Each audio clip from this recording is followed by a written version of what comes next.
as a way to make it fair. So you have my 6 minutes to add to your time, and I will keep you accountable for that. But this is with interjection. So keep your 3 minutes on McCann, but 6 minutes to answer the question that I asked of you adequately.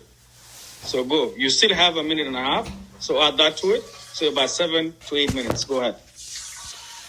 I need to be very clear on what I'm going to say. Brother Ajuang, again, thank you for the question.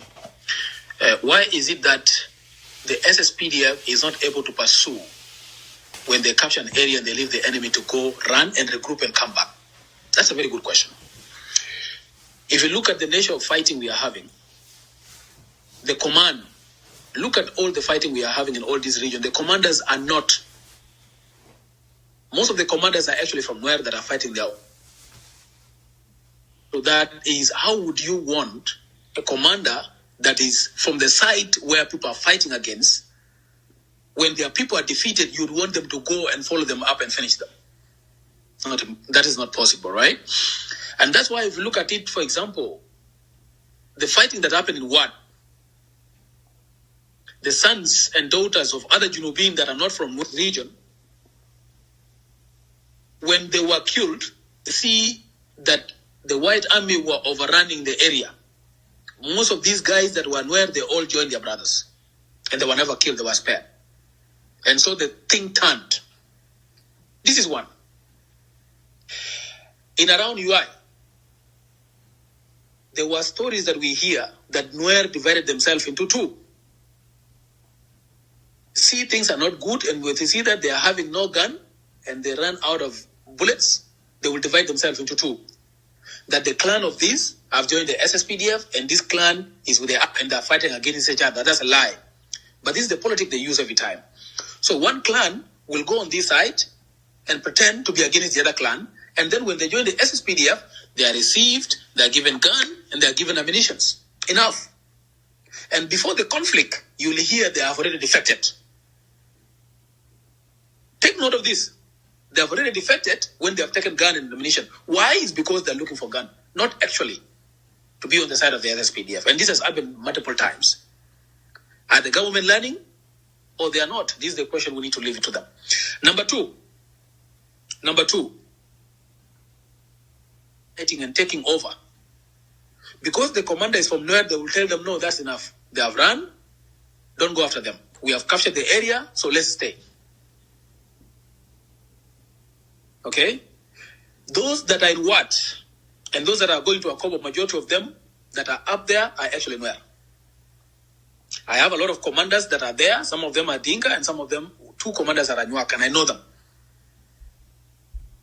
But those who are in charge of the fighting are the ones that are from Nuer. And so every time there's fighting, as I conclude on why we don't pursue them, is because those who are commanding are actually from the side of the people that we are fighting against. And so they do not want their brothers to be eliminated completely. They cannot do that one. And that's what we are having. Every time you look at the most of the fighting. Ranley, last year. Okay? How would he want his people to be eliminated in his Nuer? No, he talked to his people in the evening. They will communicate on phone and they will talk to his people, his wife, his children, and everything, even if you're a governor. And in Jonglei State, why has it taken a long time for everything to be commanded? The governor is Nuer. Do you know who is this guy called Dr. Riagaiko? This guy was a member of NCP. He was a member of the NCP who has forgotten about the history. Nobody forgot about the history. And do you know what he did? He went and conspired that Red Bell is against the government. Why? It's because Red Bell is a dinka and he doesn't want any powerful force to be available. So he wanted to deal with them so that when there's anything coming up with the Nuer and the dinka, nobody from the dinka that has a military that is very strong to back the community up. He did that. He made sure that's happening in Bor. We all know what is happening. And he went and increased the Payams. Why? Because he wanted to make the territories of Nuer to be more, so that he will have enough money and enough gun. Let's pass from there. But moving forward, Rigathi Gachagua has played a very significant role in delaying the fighting in the northern Jonglei State because he claimed to be coming from Akobo. He still has a very strong influence. He's the one who has been paying a lot of dollars to this guy called who? This prophet guy. He made the government to pay him quite Tut or the other guy? He made the government to give him millions of dollars and said, I'm going to bribe my Tut not to fight with you guys when he was in Matot and trying to go that is crossing the border to the other side. He didn't give me enough money to Makwai Tut. A lucrative business against the government, and they are supporting the government actually, in other words. So if you look at all these things, in the front line, you cannot put a son of that land to fight against his own people as under. It's very impossible for that to happen. Now, let me cross over to what is going to happen and why is it very difficult to cross over to Ethiopia. One, we are having a bit of a less territorial control. Abiy was trying to find a way to use these refugees Nuer to recruit them into the army and take them to go and fight against the Tigrinya and possibly Eritrea. One.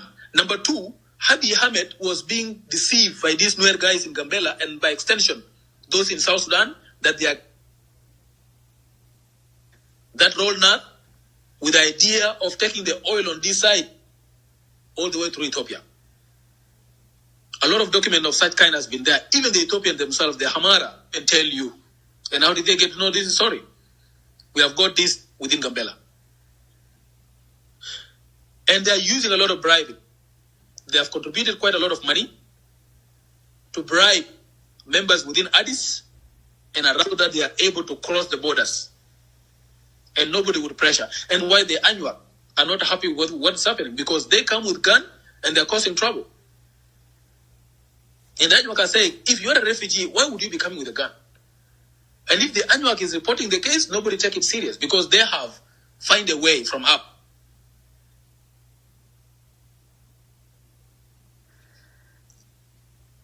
Last year in December, I met somebody that came from the United Nations Security Council headquarters. And this person have gone and they visited the people that are in charge of the light and small firearm across the Horn of Africa. And they've gone to Ethiopia. When they went to Gambella, they went down. They went to Lare, they went to Jeko, and to areas around, even including Nimiri. Most of the guns that were taken from South Sudan were used to cross the border and they take it to Nimiri. So there's quite a lot of guns in Nimiri. When the fighting was looming in the northern Jonglei state, they sent up to 4,000 Nuer coming from the refugee camp with a gun into Akobo. So the idea was to fight and join people to make sure that Akobo doesn't fall in the hand of SSPDF. But the other game that they played, they said, if we fight, so what we will do, we're not going to fight. All of you are going to withdraw, come to the camps, let's trade. And then the Ethiopian is not able to sustain the army in Akobo within 1 month. It might not even reach 1 month. Within this period, but before the end of this month or by the mid of April, they will strike. And so the plans are underway. They've been having meetings. They've been having meetings, and they've been meeting with all the people, those that are now in Kirgul and those that are on that side of Lare and by extension, Nimri and Jacob. So these people are having a well-coordinated plan. The plan including what is up with Nathaniel Oyet Perino that is going to the US. These guys, the Nuer community, call him and to sit down and to listen from his mouth what is exactly his plan and how are they going to help him. So he's coming there is for him to sit down and they will listen to him. Now that this is what has happened, what is their next move? Some of these people's meeting, we actually intercept them. We intercept them. We even listen to a lot of the program that they have, but they have no idea. But what's going to happen is this: these people, they are having a training camp.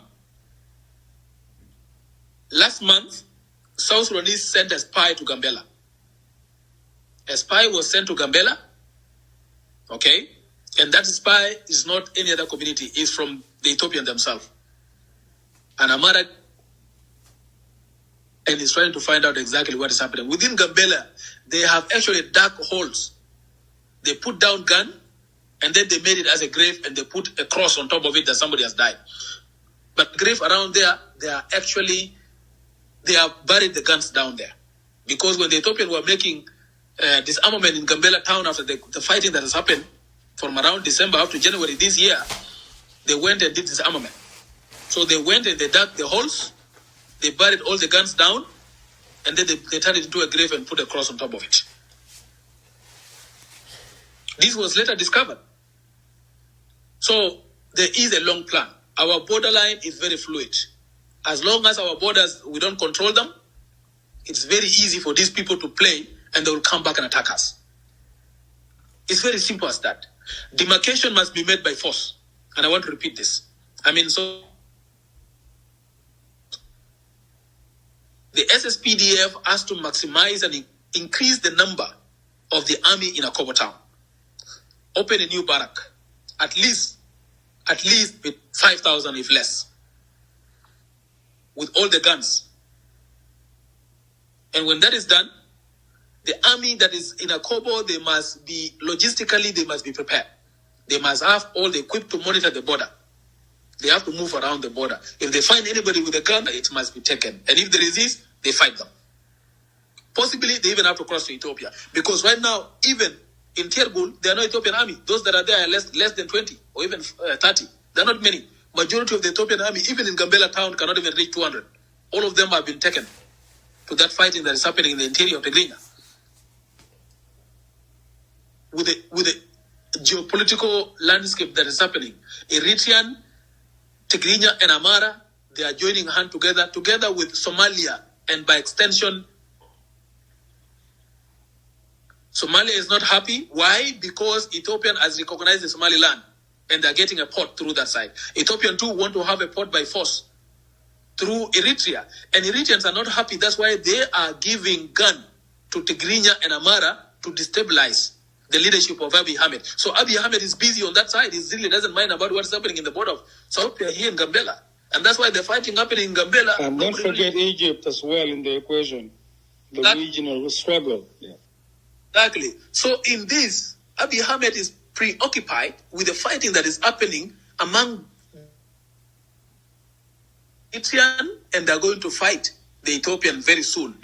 But internally, Ethiopian is fighting Tigrinya and Amara, which are being funded by Eritreans. And Eritreans are not happy because Ethiopia want to port through their land by force, and that fighting is coming very soon. So around Gambella has been left open to the Nuer, White Army, and SPLM-IO, crossing with guns, moving freely any day and night, and they would train and come and terrorize these SSPDF forces. This is the truth. And when I talked to this guy from the UN, he told me, how is the government of South Sudan leaving these people to be having guns in the region and they are crossing to destabilize them? I look at him with my eyes open and I was like, I don't know. I don't know how to answer that question. But that is the truth, comrade. Especially from the Ethiopian side. The planning of the White Army and the SPLM-IO in particular, it is a long marathon for us. It is a very long marathon. As I conclude, indeed, I have had a discussion with our ambassador in Ethiopia, and I've had a discussion with our ambassador in America too, plus our ambassador where I'm staying, and they are up to date, and they call me at most points and tell me what's going on. What do you know next? And I told them, you want to turn me into your political analyst? Yeah, but all in all, we are having a coordination together. But what's very important is that they need to get classified information that they don't know, so that they are able to give an informed decision to the government in Juba. And this is what is happening.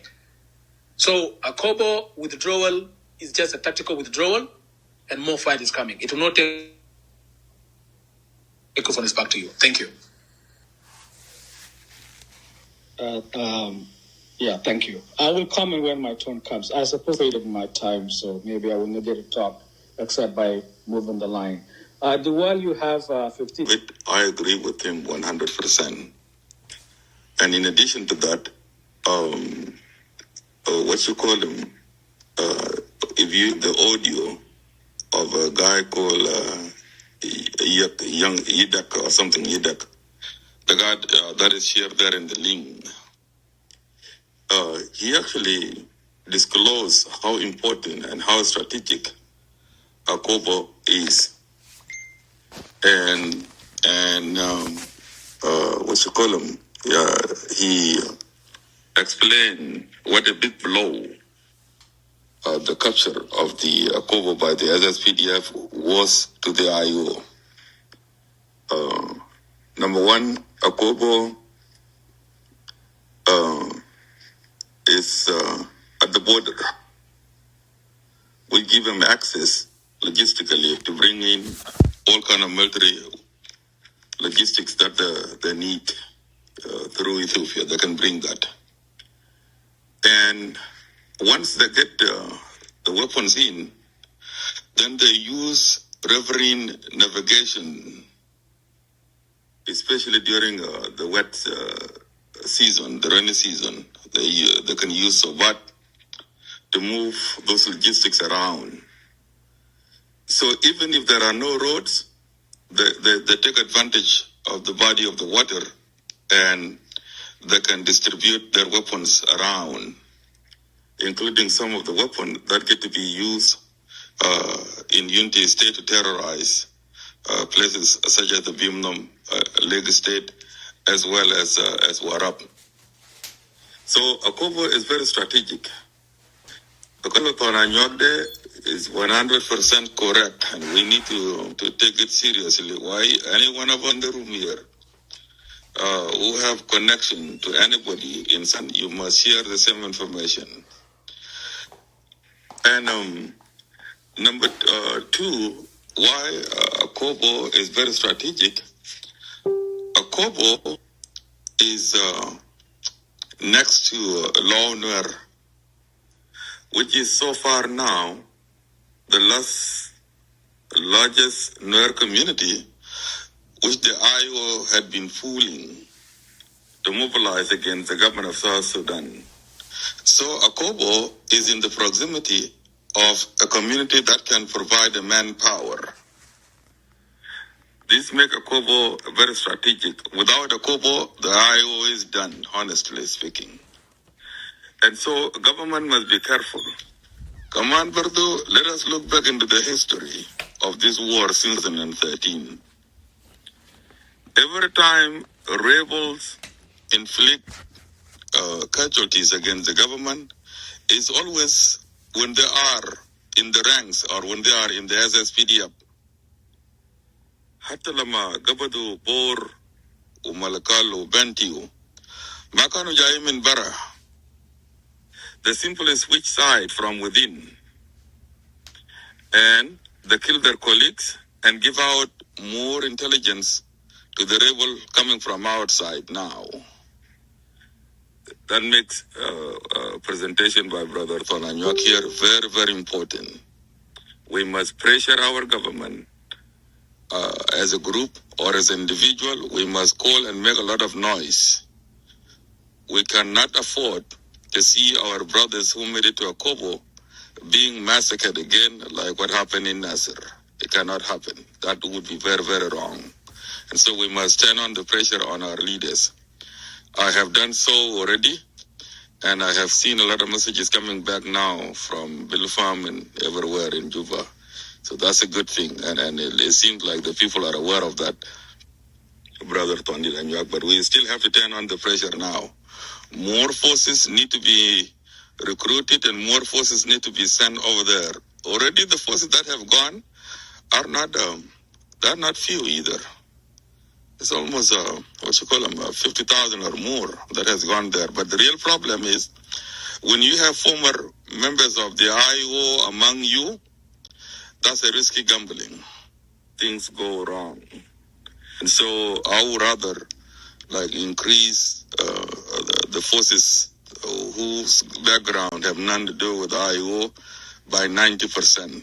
The place would be secure. There is also going to be a conspiracy. Al-Jaifi Mustaqbal Baden. They're going to be using motorcycles, by the way.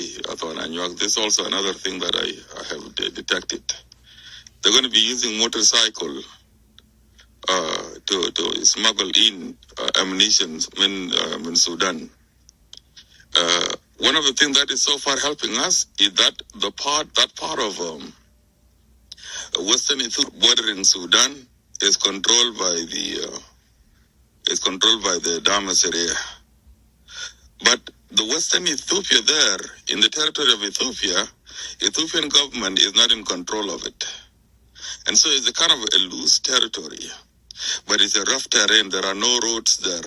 But they're going to be using motorcycles to bring weapons from Eritrea, Kasla, before they're going to be bringing in weapons on that side.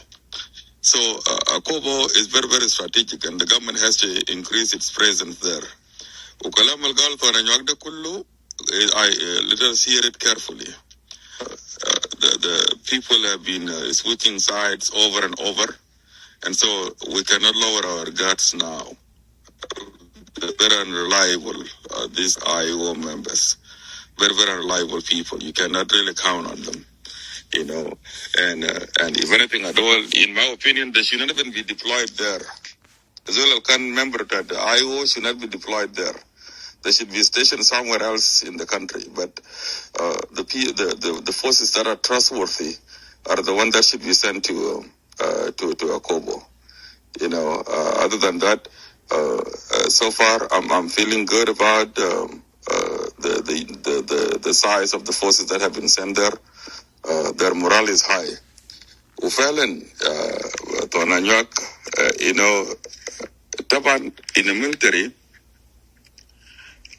When you do a tactical withdrawal, it means that you move away with all of your military power. You move away with your ammunitions and military hardware.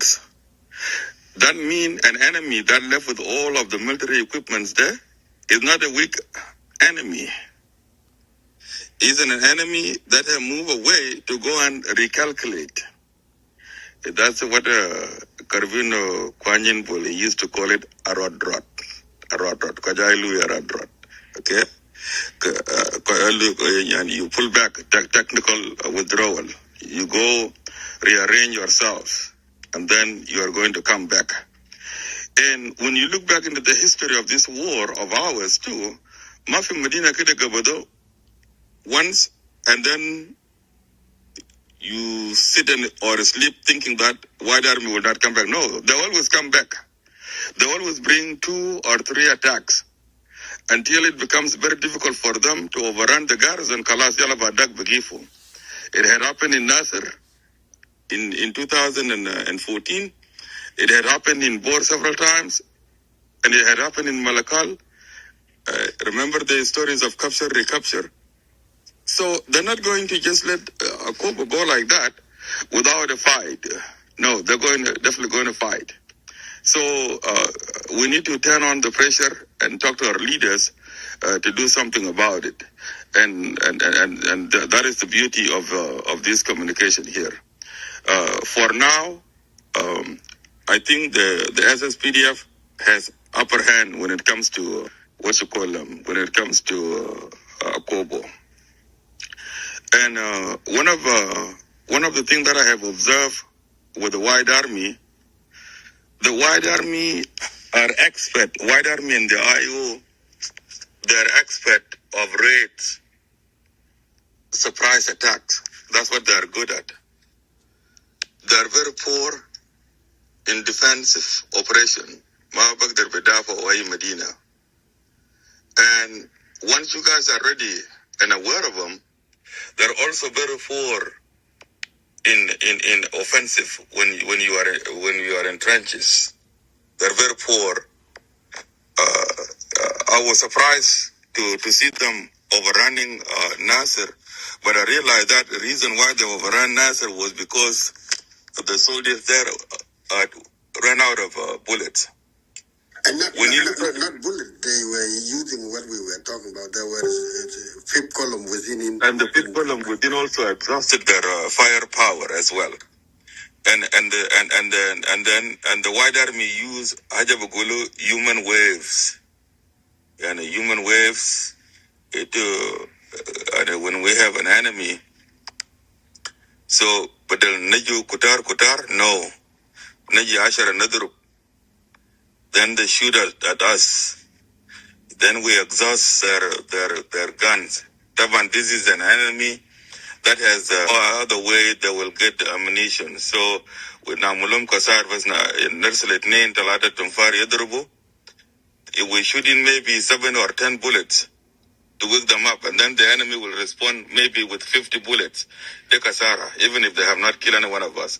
So over and over, it's going to be a battle of iteration. Fizol and Zakar Vatawa Yakliso, since we know that the enemy are my Yalga supply. The game that they play. But when you look at the latest fighting Al Hassel fi Bailiet, Mainum, they came in their thousands. But the few Abushok who were there, but because they were well entrenched, you see what happened to them? Allah Hananum Tamam. That was very good. And now question is, why did Abushok succeed against them? And the SSPDF failed in Nasser. Well, Abushok was purely 100% dinka. There were no fifth column among them. One advantage. Another advantage, Abushok was well armed, well equipped. There was no Mafi's roof that Delagat. Abushok was ready to really fight for 8 hours. and there you see that almost 1,700 defeating 6,000 troops. That was very, very impressive. So the same thing here. I'm sure our military scientists are aware of that, and Akobo can be defended. It will be video. Akobo dema mal ena location of Kanadik, wala ile tijibe de babat for you to take us out. And even that depends on the season. Yes. So Akobo really, the way it is built in a way that advantages the defender more than those who are coming for offense. At the Zaman can when West Philly went and fight there, Jalaba gave us a hell of a runaround. Give us a hell of a runaround. Good news was that the Babal Kana Sarafia Kobadak, my canindum advanced weaponries, my canindum the Babado Kedem.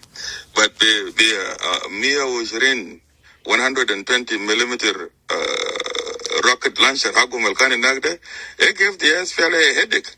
Malal Kan Bugulu, we dang the, a few week dang, a few week Wilson. Malde,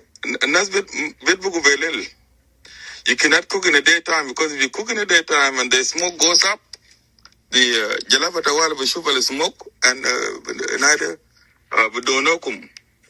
So it was the give us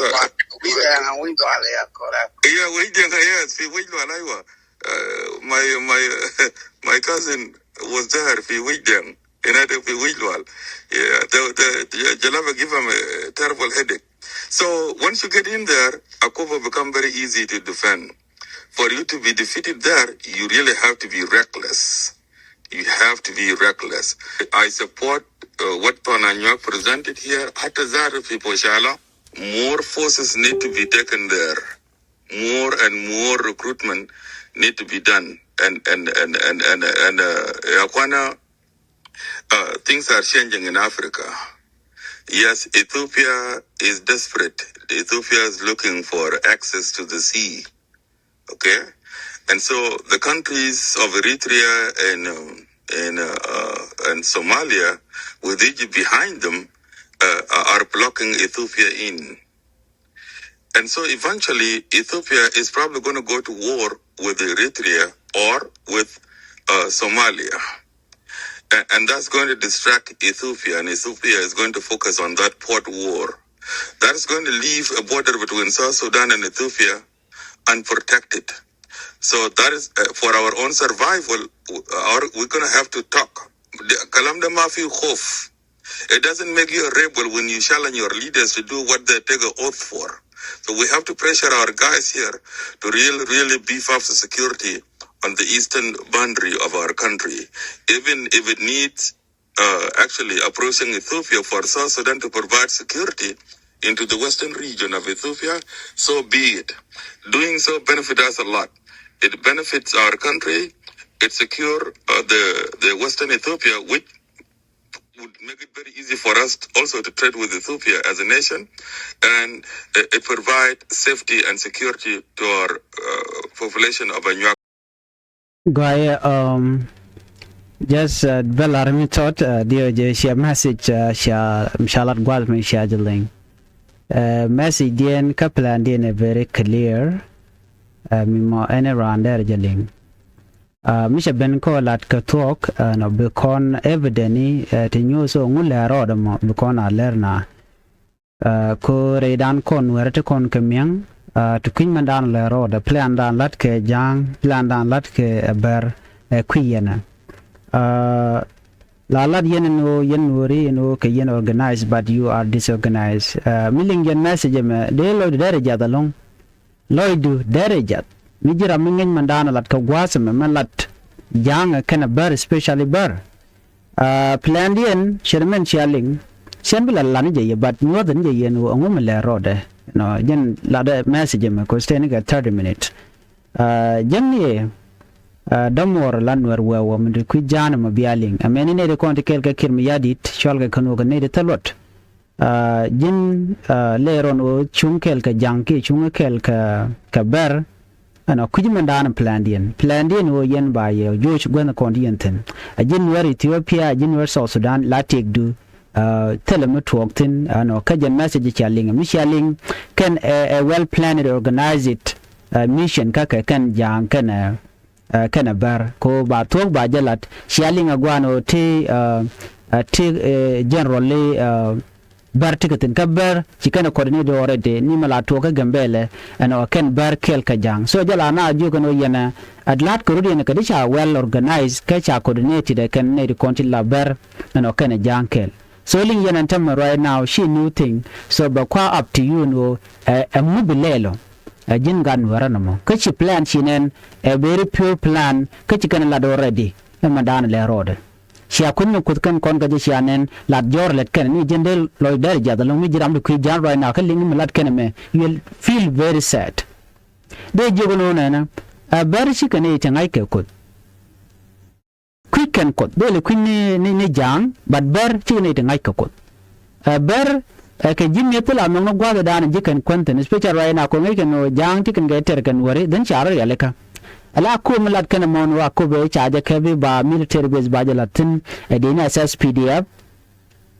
olat kan wa ko be bet pindian a chikala do mitiram mu ka ko ba ana kaje a George so plan bar agen shaling ka shanen chen bo nyam long just mijiram ken ling no ni jog ling ko to English building karod even jin baramo ke jin wood jangan mo wali nyanyo some of you can complain no e chakane kan wore now you guys are listening clearly message dana ya jagwadamo la diga to English chalat ka tungnat so I really feel very sad listening to this message but anyway shajeling en wore so message we kan wore we ka jang ka che we ka ber we ka yene ko lan wore no position dun jane ko ni chana ko rai ko mat gwane jen but gwen mad no telelon no kwa dweje kwa humiliated kay yen kel ke ku me kirm yadit lad ki e jor so kon che jogo ne ke nyam ala joy a disunity but tan du lalar reng ma chate ne reng ma charjen te rega now you are listening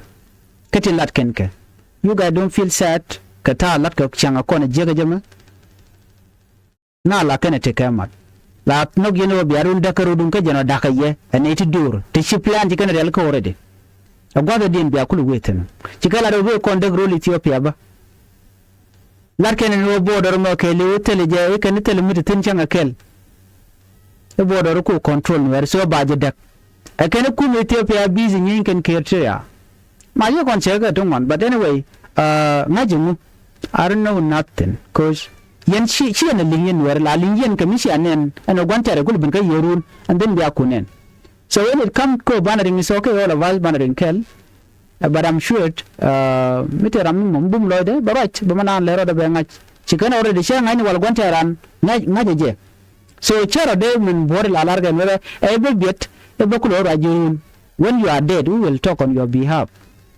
so jin before you die so talk come out lade madarudin chianga jeg me bi wonye kon mishi jan bana shuje long so kon ne ko kina kon ngin dale ro ine ngaji no gwante aran jono joja karwaje kallet lat ken let kin kon let ken ke lad yino te kum mu we ka Akobo ke kum we re Nuer e kum South Sudan mi yen mo joja mo ka gad jane ko rodien ko gurgan buge je joyen diale Nuer so plan yen chane no but ber kene te kenyen ne de jagalong tele ka kot de la wi mo nugu yen ke chikana chak te ke ta te ke everything ke liwa ka mi chi nugu yen bar ko chen ko na ke ga kon ke la ke kan ye chak la ke kan ye min cha de min ka ji mo na me so cause they are known to lie so she knew things to me.